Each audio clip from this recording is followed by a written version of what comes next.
Du 6 au 8 octobre se tenait le 41e festival de la bande dessinée Chambéry-Savoie, un événement de renommée nationale et même internationale qui rassemblait quelques 57 dessinateurs et plusieurs milliers de fanatiques.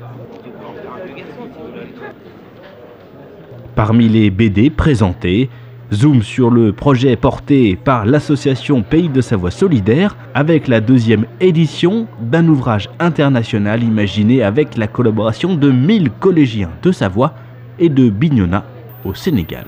Le département s'investit dans les collèges et propose un média aux collégiens. On a vu que le programme de 5e abordait la bande dessinée. C'est un média qui aborde et le dessin et l'écrit, donc voilà, ça répond à plein de compétences de l'élève. Et du coup, on s'est dit que ça répondait aux exigences du Sénégal et de la Savoie. Et puis on a fait une première BD il y a 2 ans, ça a super bien marché, donc on a eu envie de faire le volume 2 de la bande dessinée. Un volume construit autour du thème de la protection de l'environnement, les 12 classes savoyardes et les 8 classes de Bignona ayant pour mission de s'envoyer réciproquement des histoires à illustrer, en pouvant compter sur le soutien technique de 3 spécialistes en la matière. Khalid Diop Silla, professeur d'art plastique au CEM Aoun Sané de Bignona, Sénégal. Bruno Dormal, graphiste illustrateur à Chambéry. Alain Pape Mandiami, professeur d'art plastique au CEM de Suel, Bignona, Sénégal. Donc nous, en tant que pédagogue, en tant que professeur, on était juste là pour encadrer et accompagner les élèves. Parce que l'objectif premier, c'est de mettre au devant de la scène les élèves, les enfants. Le dialogue est possible, mais c'est vrai que c'est un peu compliqué. C'est un peu le choc des cultures, quoi.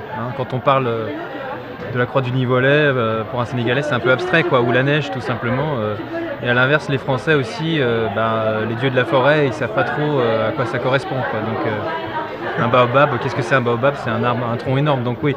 Donc nous, on était là aussi pour suppléer à ce manque d'informations. Voilà. Vous êtes allé là-bas? Moi, je suis allé là-bas, effectivement, donc pareil, pour encadrer et apporter l'expérience de la bande dessinée et de l'illustration sur place. On parle présentement de la pollution, on parle de la protection de l'environnement. À votre tour, vous aussi, de nous donner des propositions, des suggestions, par écrit d'abord, mais aussi par image. Parce qu'on trouve que c'est la personne la plus, en tout cas naturelle, c'est un peu l'enfant. Il extériorise donc en lui ce qu'il comprend par rapport aux adultes. Nous, on est là, on tourne parfois autour du pot. Mais rien qu'en regardant les images et les bandes dessinées, on comprend nettement que là, l'enfant frappe fort.